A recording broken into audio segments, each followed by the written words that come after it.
What's going on, everybody? Welcome back. FantasyTeamAdvisors.com, bringing home the bacon. MLB DFS video for the last day of May. May 31st, we are back. Hopefully bringing you a fantastic video to get you through this amazing. Any slate is going to be amazing when it's not yesterday's slate. Yesterday's slate was bad. We are back. We got a full slate.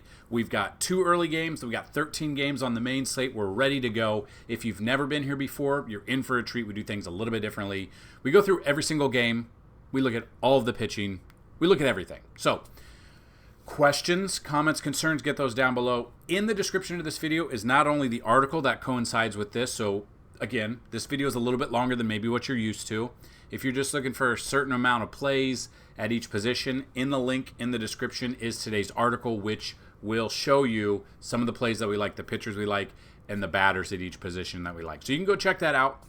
On top of that, we have a link to our Discord channel. Now, in the description is the link, and we go through core plays there. We give out stacks there. People go back and forth. They ask questions, whether or not it's in the NBA chat, if it's in the MLB chat. We've got it all. So if you want to go check it out, FantasyTeamAdvisors.com is the website. Current sports that we are offering, MLB, PGA, MMA, and NASCAR. So go check those out. We have a ton of information on the MLB tab.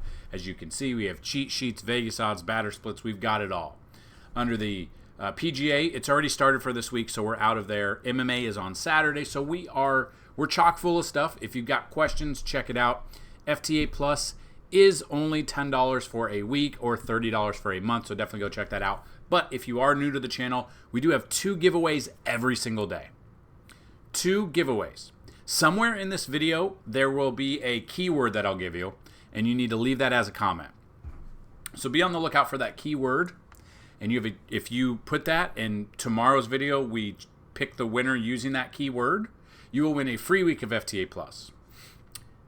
The other way to do it, like this video, be a subscriber, and leave a comment. The keyword can count as your comment, but we'll have 2 giveaways. If this video gets at least 50 likes and you've left a comment, you have a chance to win a free week.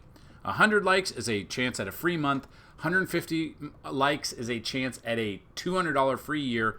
And if this video gets 150 or more likes, you've left a comment, and you are a YouTube subscriber, 200 or more likes, you have a chance to win a $500 lifetime pass. So I think we can do it. We're going to see who the winner of yesterday's video is. We're going to have 2 winners. So the first one is just because we hit over the 50 likes threshold, a minimum of 50, and then the second time we'll re-roll it, and that'll be for the keyword. So the person, we've never had someone win twice, but we've had twice in the same day. We've had people win back-to-back days. We've had people win multiple times. Our winners yesterday, I believe, both had one previous because all I had to do was update their account on the website. So the first comment that is the winner is Aaron Rasmus, 31. Alonso likely going to be traded out of the Big Apple next month.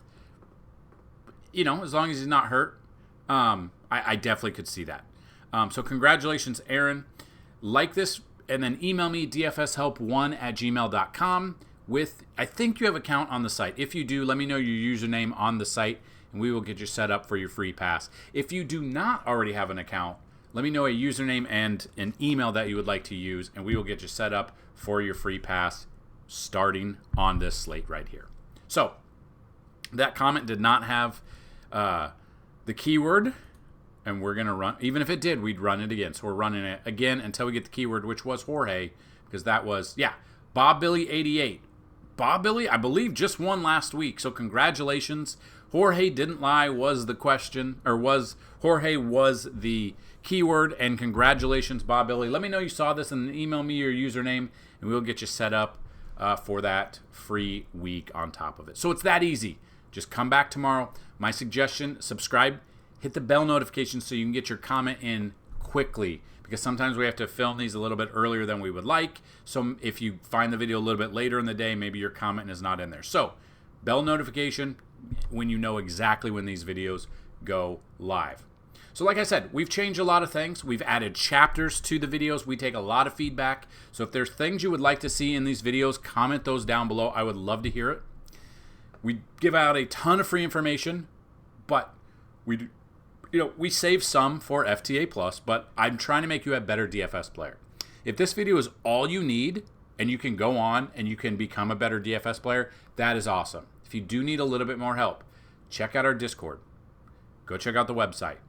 Sign up. Check us out for a week. Let me know if you like it. Or if there's certain things you would like to see on the website, let me know that as well. And if you don't want to put it on here, email me, dfshelp1@gmail.com, or hit us up on Discord and just DM me on Discord or Twitter @advisors_team. So like I said, we have 13 games on the main slate. We have 2 early games. So we're just going to look over the 2 early games right now. I don't know if you're going to be playing it, but you've got the Reds at the Cubs. You got Graham Ashcraft versus Javier Assad. Ashcraft, 89 plate appearances, a 289 batting average against them, 20.2 K percentage. Then we've got Javier Assad. Now, Assad coming in against, so again, they're rivals. They're in the same division. They've seen each other a ton. They know, they've seen. And we can see what that means, and we look at that, and Assad, 57 plate appearances, 24.6 K percentage, a 231 batting average. So looking at this, on the road, Ashcraft has a 2.73 ERA, 28 strikeouts on the road completely. Just kind of looking at this, he's given up 28 earned runs, 8 home runs, 19 walks. 28 of his 43 strikeouts have come on the road. So those are good numbers there. He has not faced, let's see, seeing if he's faced the Cubs this year. He has not faced the Cubs this year. Coming off somehow he did get the dub last Friday against the Dodgers. He did go 5.1 innings, gave up 5 earned runs with only 3 strikeouts, but he did get the W there, which is wild to me. It's crazy. But he comes in with a 4.67 ERA. It's a little bit higher. 43 strikeouts. He's not striking out a ton, and the Cubs have been hitting, and that's kind of where I want to look at. I probably won't have any Ashcraft, but again, we're getting a little bit to, you got 4 games, 2 pitchers, or 2 games, 4 pitchers that you can really choose from. Not the best. So we look at this. Assad does come in. He's got a 2.17 ERA, so he ranks 9th in the MLB. 54 strikeouts, which ranks 55th overall. 116 whip, a 4-1 record, which ranks 35th as well.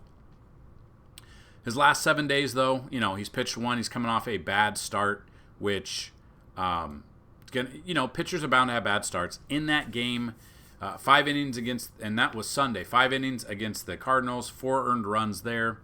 The start before that against Atlanta gave up 3 runs, 2 of them earned. Kind of looking at that, he has not faced Cincinnati this year.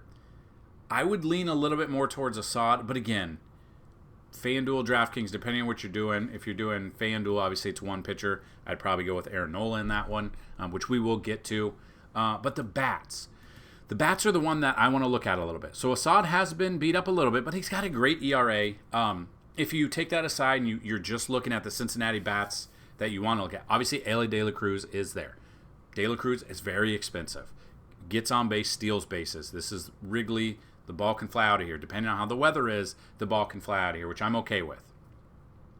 I did forget to mention, if you are new to the channel, towards the end of this video, we are going to give you the top 20 bats after 10,000 simulations. So every day that the main slate is the main, like the night slate or the 6 p.m. or 7, wherever you're at, has the most amount of games, we'll do 20,000 simulations a day. We're going to give you the top 20 bats after doing 10,000 simulations. It usually takes about the time this video runs to get all of the simulations completed. So that'll be towards the end, so definitely check that out as well. So we look at that. Elly De La Cruz is okay. Candelario, I don't mind facing his, one of his former teams. He played for them for half a season last year. Played in the ballpark a little bit. I could see you using a little bit of Tyler Stevenson. I usually like to use him against lefties, but Assad's being a righty, I'm still okay with that. Spencer Steer is another one. Very cheap options. You could look at TJ Friedl or Jake Fraley, depending on the lineup that comes out. But I think I will focus a little bit more on the Cubs over the Reds. Suzuki, Chris Morel. Love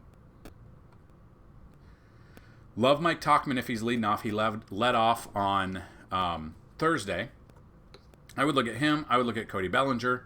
You could look at Nico Horner. Those are the big guys. Then you could look a little bit at Dansby Swanson, Ian Happ, Miguel Amaya. It really depends on the lineup that comes out. But if I am having a Cubs stack here, I've got to get at least Suzuki, Morel, and probably Tauchman to save a little bit of value in a lineup that has the Cubs. So then we get to the second game of the early slate. Cardinals versus the Phillies. You got Miles Mikolas versus Aaron Nola. Overall, obviously, they've seen each other a ton. You're seeing that Mikolas, 147 plate appearances, 259 batting average, 17.7 K percentage, 2.7 walk.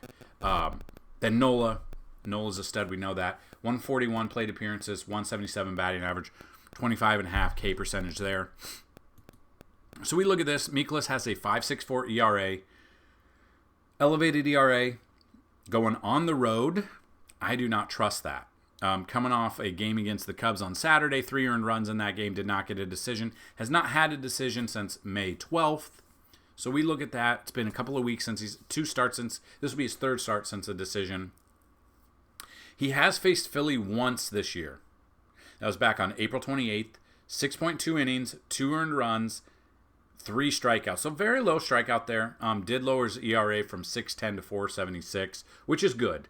But honestly, I'm probably not using him. I'm probably using Nola, and I'm probably using the Philly bats. So the Philly bats, obviously, Schwarber has some success, or he's seen them a ton being with the Cubs, trying to see if, Schwarber's 6 for 31, so he's seen them a ton by batting 194. You've got Alec Boehm batting 545, 6 for 11 with 2 doubles and a home run. Bryce Harper has 2 home runs. Nick Castellanos has 2 home runs. Castellanos has struggled this year so far.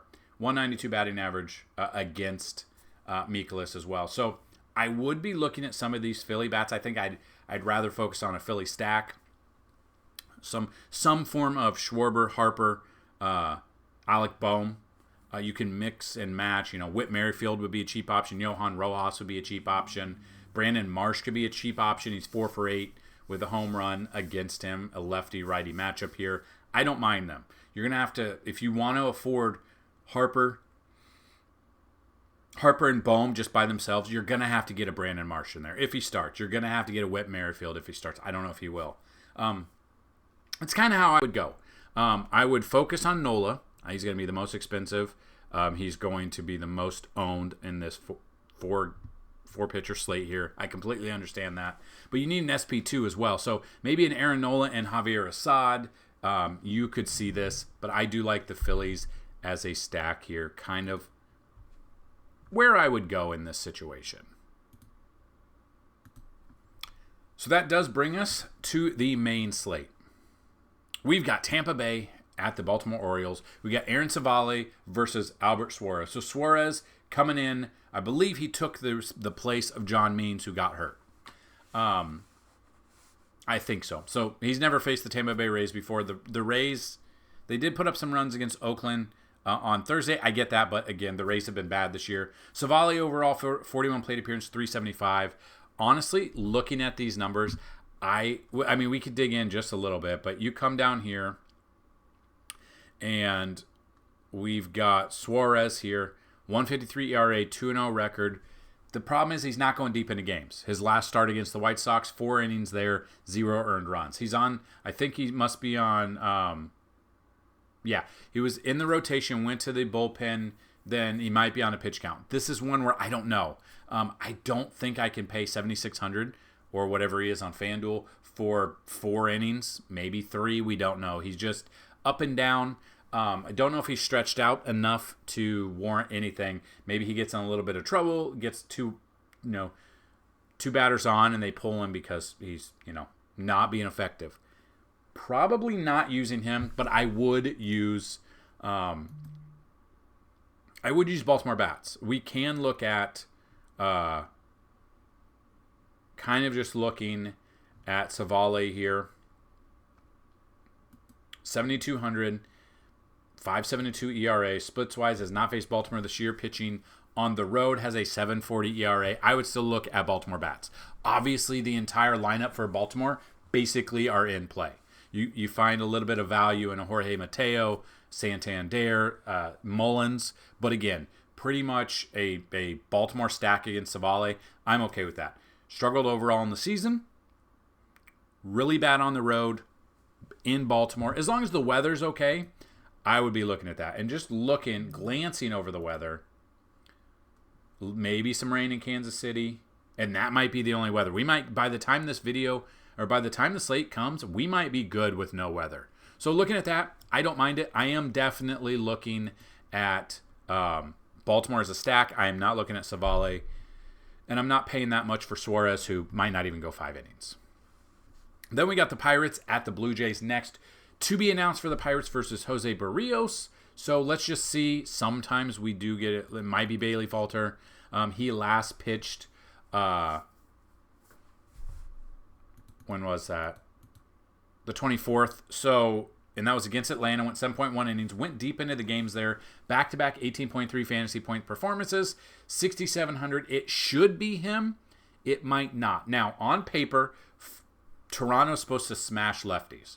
They haven't been doing that. Falter's been okay. If it is Falter tournaments, I'm okay with that. But if it, Blue Jays on paper are supposed to be so much better than they are. It's wild what they're doing. The only bats that I would even consider here against Falter would be Guerrero, Davis Schneider, Bo Bichette, Danny Jansen, maybe Springer for a cheaper option there. Pirates bats against Barrios. So Barrios has been, we kind of know that past couple of seasons, Barrios, not the best. This year, 2.94 ERA, 5.4 record, 53 strikeouts. Splits-wise, he's not faced Pittsburgh this year. In his career, 59 plate appearances, 222. So we look at this. Home games for him, a 1.69 ERA. Game logs, basically right around the same against Detroit, against the White Sox, against Baltimore. Right around 17.5 is where we've gone. His price has gone up a little bit, but I would still take him at home. So I do not mind Barrios at all. Right now, I don't know if I'll have any bats in this game. I might have exposure to other games, but I do like Barrios here. That's basically it. If it is Falter, maybe throw him in a tournament lineup because he's going to be cheaper. But again, I don't know if I'll even go that direction. We'll see. We'll look at the simulations. We'll look at the weather. We'll look at chalk. We'll look at ownership percentages once we run all those numbers, maybe later on. That's why I tell you, this is a great starting point for the slate. But if you want to see ownership percentages, you want to see projections, you want to see simulations, you got to check out FantasyTeamAdvisors.com. So we got the Tigers at the Red Sox here. Kenta Maeda versus Tanner Houck. Maeda, 12 plate appearances, really hasn't seen him. Houck, 22 plate appearances, basically the equivalent of one start. Now, Maeda coming off the IL, right? I don't remember the last time I saw him pitch. Or no, he pitched. Okay. Last Friday was his first start in a couple of weeks. That makes sense. Only went 5 innings in that game. I kind of feel like maybe we see that here. Did well there, but before that against Cleveland, minus 12.3, a little bit scared. Had a couple of times he's been, skipped a start or been on the IL. So we look at this, 5.80 ERA. On the road, he's got an 11.32 ERA. I would be stacking Boston. Now, Boston, we do know they lost Tyler O'Neill, so a big bat out of their lineup. He's gone. But looking at this, Tanner Houck has been great as well. So you can kind of see, and we'll look at the numbers here. 9,600 for Houck, it's up there, but a 1.90 ERA, 4-5 record, 69 Ks. The problem is he's not getting run support as he's 4-5. The bullpen comes in and absolutely ruins it.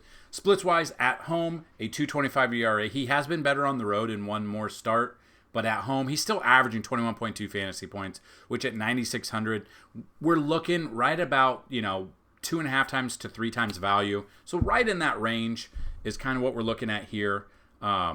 2.6, 2.7 times value, I'm okay with. We look at this splits-wise. Again, he has not faced Detroit this year. Overall, he's faced him one time. In what I'm looking at, I would rather have Houck over Maeda. Boston bats, Wilyer Abreu, Rafi Devers.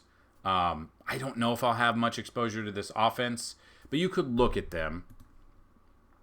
Like if we're looking, Devers, Abreu, Jarren Duran, I'm okay with.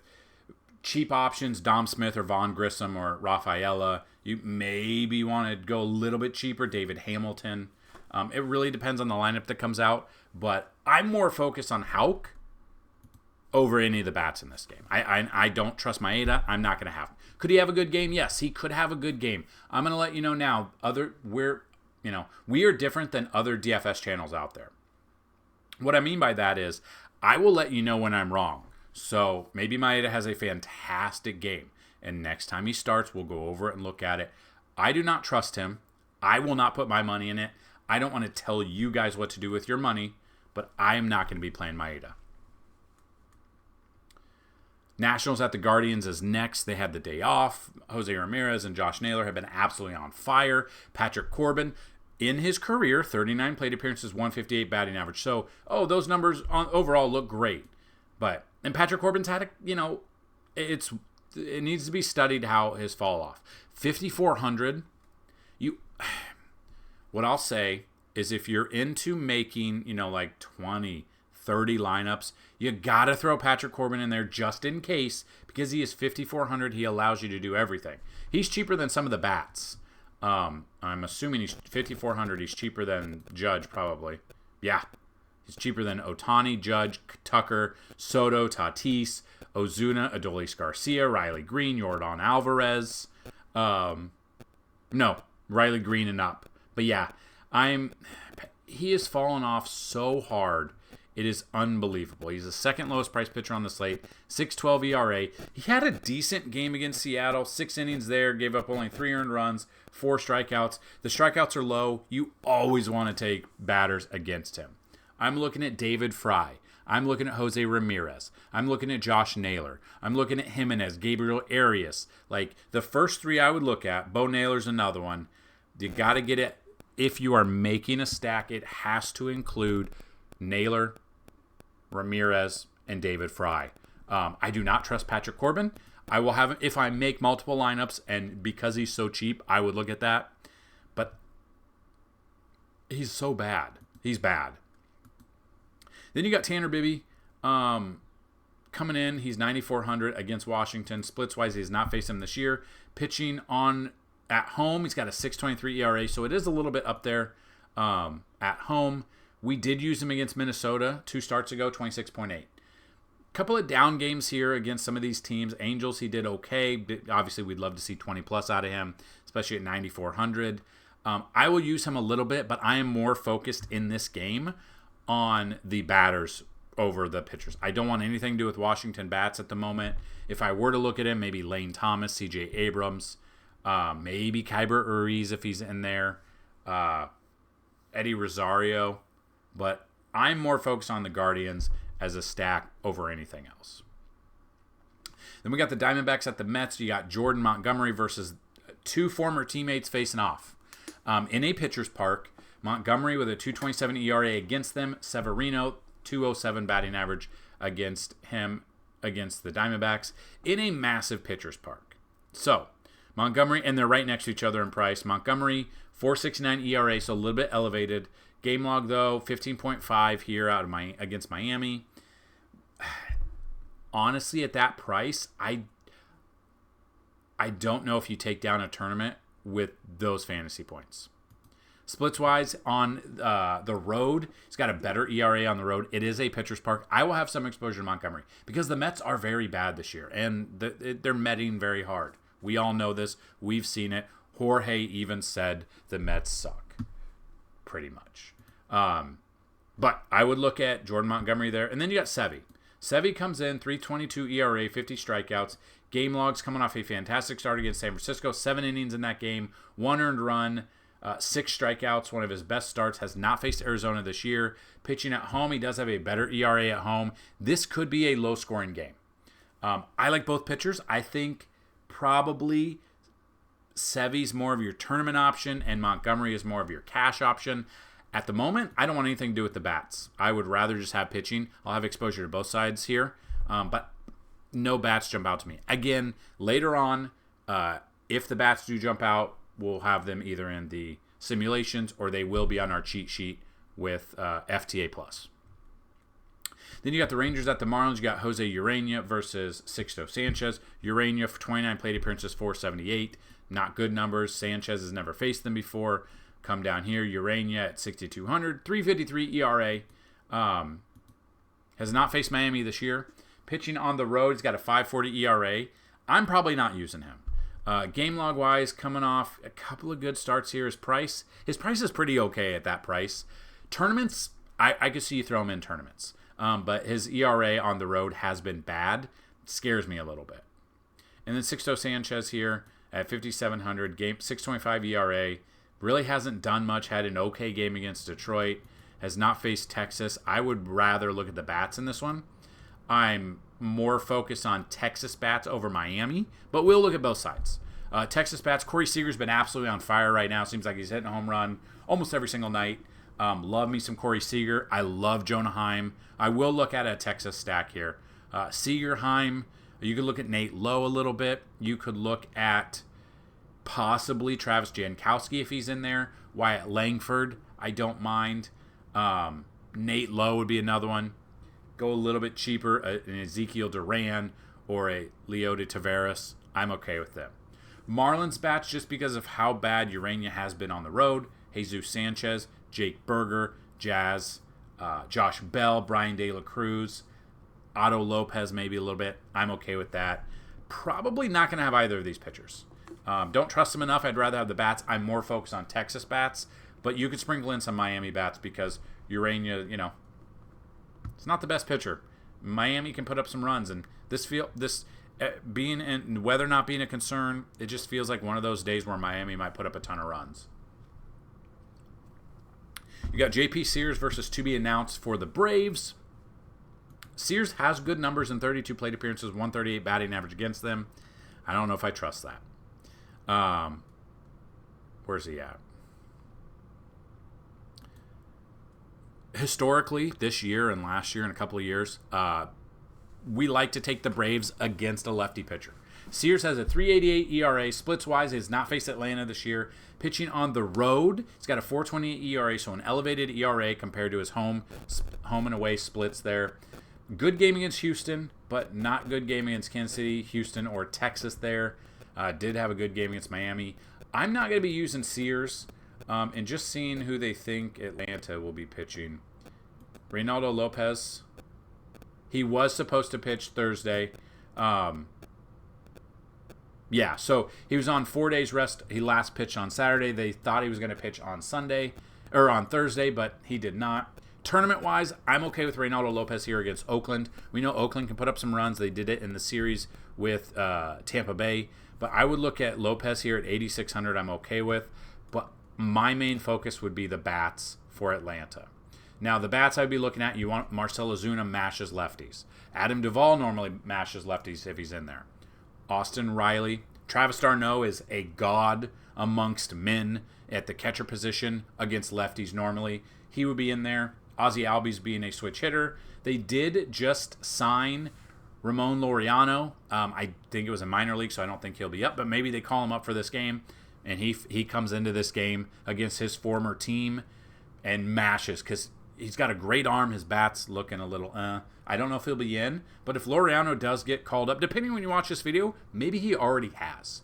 But gets there, maybe he plays in this game. I doubt it, but he could.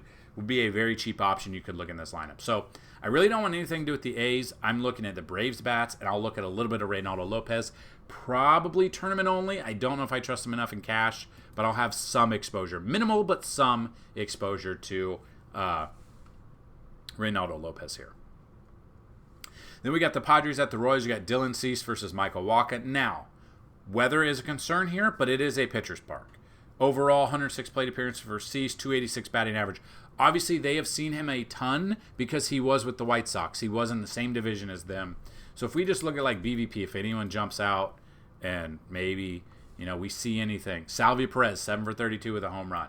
Bobby Witt Jr., 4 for 13 with a double. Has been on fire this year. MJ Melendez is 4 for 13. Adam Frazier's 4 for 12. I would look at some sort of a tournament for if this game gets played. Obviously, Vinny Pasquantino had a home run on Thursday. He's 3 for 5 with a home run. Those are the bats I would be looking at.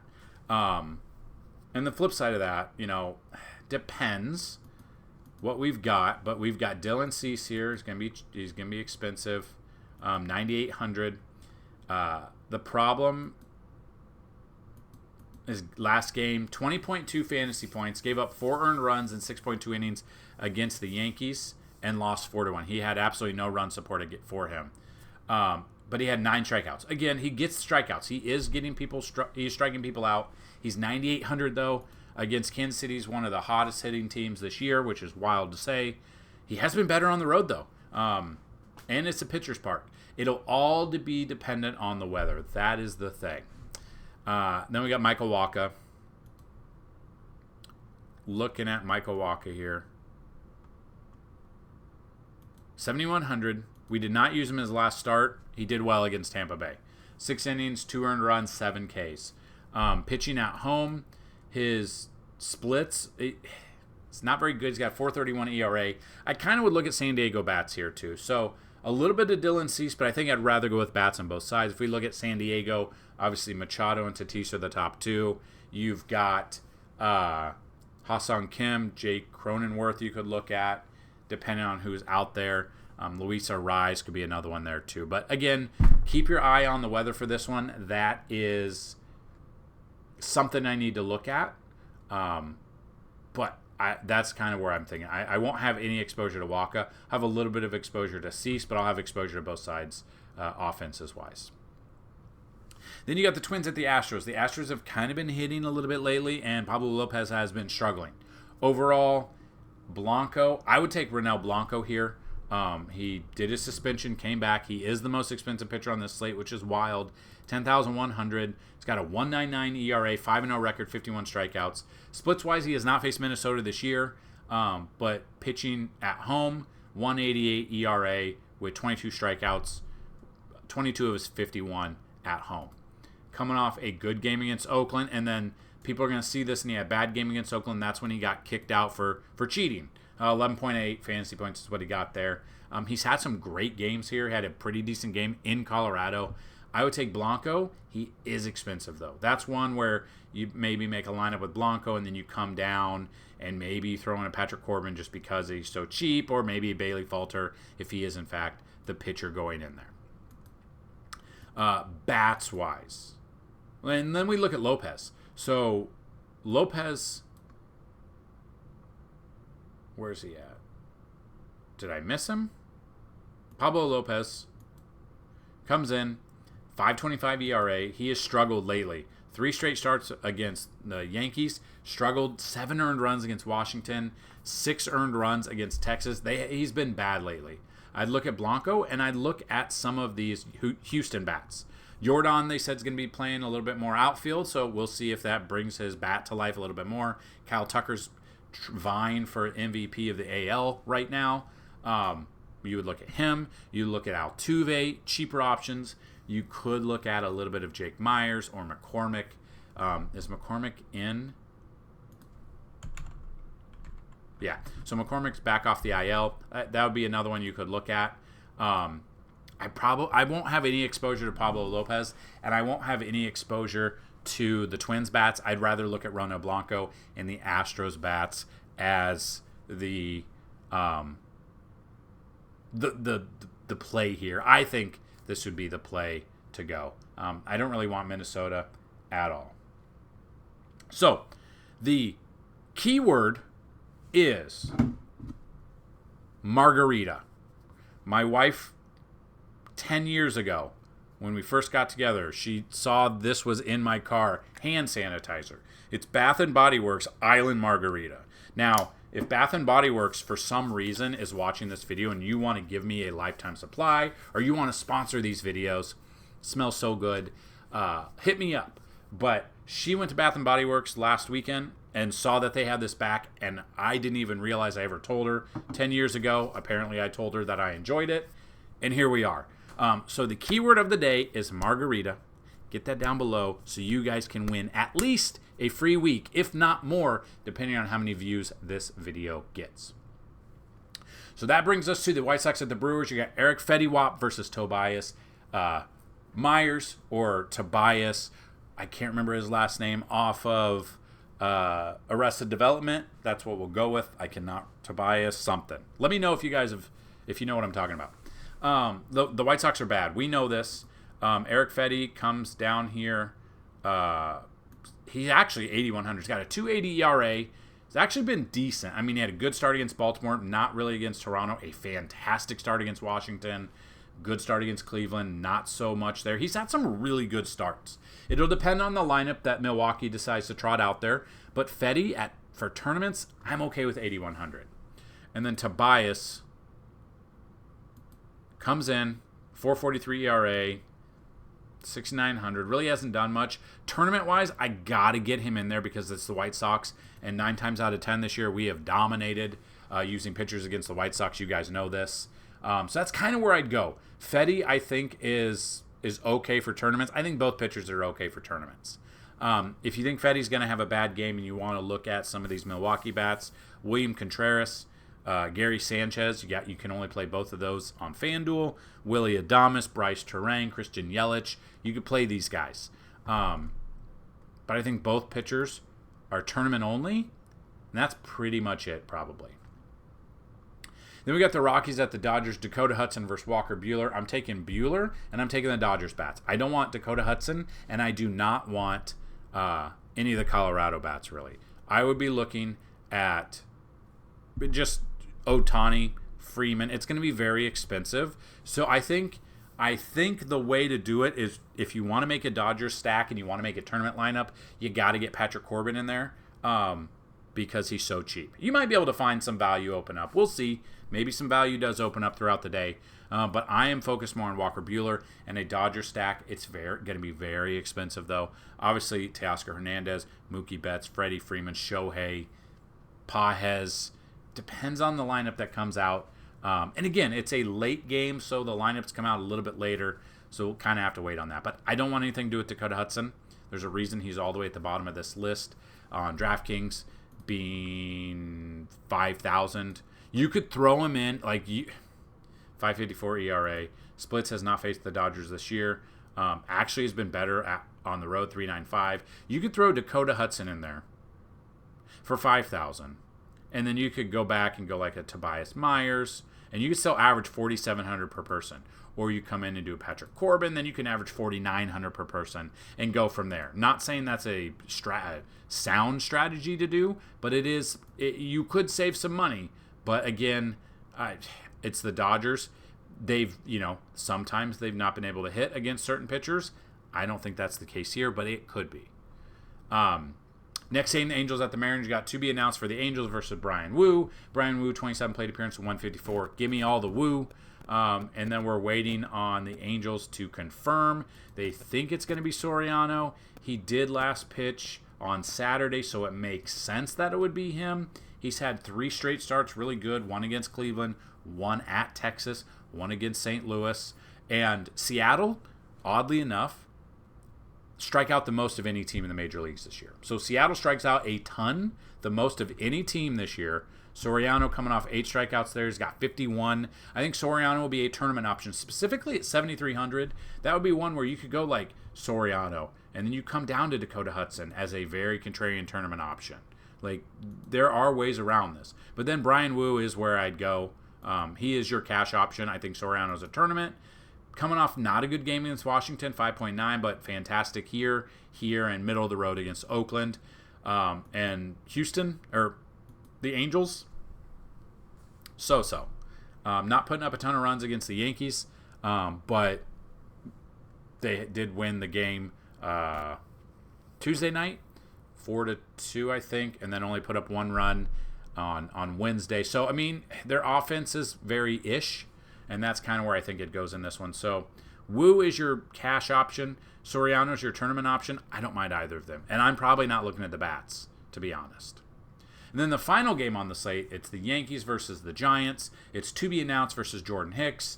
This is a pitcher's park. It should be Marcus Stroman if it follows suit. And they believe it's going to be Marcus Stroman because if it'll go. Stroman usually follows Rodon in this rotation unless something happens. He did get the win on Saturday against the Padres. And this is a pitcher's park. He's been a dog. 6+ innings in his last 3 starts. Did have a problem versus Houston. They lost that game there, but San Diego, good hitting team. Struck out 5, only 1 walk, was efficient. 24.5 fantasy points. We're looking right around 90 to 95 pitches a game out of him. They're on a streak here. Their starting pitching has been fantastic. San Francisco does not scare me. I would look at Marcus Stroman, and then I would look at Jordan Hicks as a tournament-only pick because the Yankees can strike out. And it's a pitcher's park, but I'd kind of feel a little bit more. I love Stroman more for cash, and I guess Jordan Hicks would be your tournament option there. And that's it. That's the breakdown. Those are all the pitchers. Those are the bats that we're looking at. If you got questions, comments, concerns, get those down below. Discord, email, Twitter, whatever you're looking for. Check it out. Now let's check out the top 20 bats after 10,000 simulations. So, we've got, we'll go the website so you guys can see it one more time.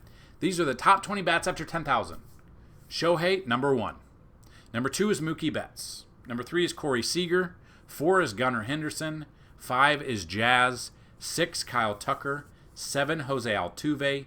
8, Ryan O'Hearn. 9, Will Smith. 10, Jose Ramirez. 11, Anthony Santander. 12, Freddie Freeman. 13, 14, and 15, JT Realmuto, Bryce Harper, Kyle Schwarber. Number 16 is Adolis Garcia. 17, like I said, cheaper option, Cedric Mullins.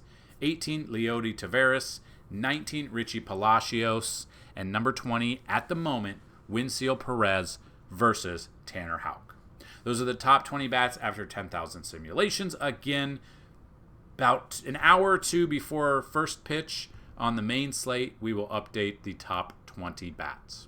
Or we'll do 20,000 simulations. And the top 20, they change a little bit. It just depends on, lineups come out during the day. That helps out. Pitchers that maybe we're going to start, maybe they get pulled, whatever the situation is, we'll update it and we will look at it. So that's what I've got in this video. Hopefully this video finds you doing well. Hopefully you're able to hopefully you had a great Thursday. Hopefully your Friday was great. Make sure to come back tomorrow, Saturday's video. We're going to kill it. We've got MMA there as well. I want to do MMA videos for you guys, but I cannot pronounce half of the names, and I don't want to butcher them. So we haven't been doing that. So that's what I've got. Questions, all of that, let us know. Good luck on this slate. And as always, let's bring home some bacon. Peace.